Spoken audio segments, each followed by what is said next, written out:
То, что мы видим на сцене, изящные движения, улыбки, совсем не походит на то, как достигается этот результат. Да, именно так. Ошибка. Еще раз. Еще.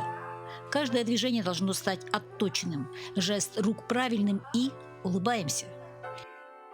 Класс хореографии звучит так захватывающе. Яркие костюмы, аплодисменты, но за этим ежедневные часовые репетиции, усталость, порой раздражение, обида, но есть результат. И он, по словам девочек, стоит того. Я с 4 лет вообще, я сначала ходила в гармонию, потом на ГРЭР, а потом уже на профессиональный пошла. Что тебе тянет? Вот достаточно сурово.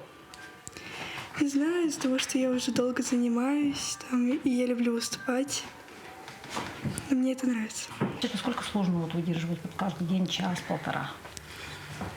Как сказать? Как есть, так и говори. Устаешь? Ну да.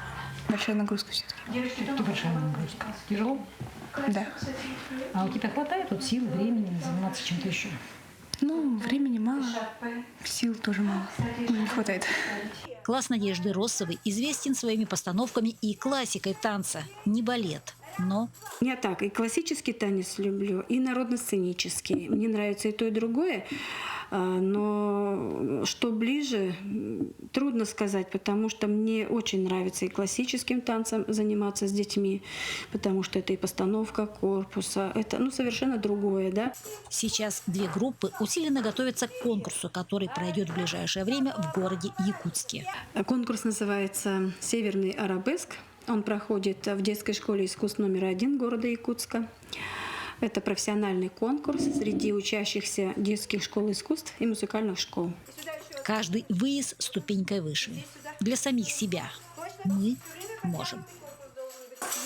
3, 4, 5, 6, 7, 8. Спасибо еще раз. Елена Фаст, Алекминска.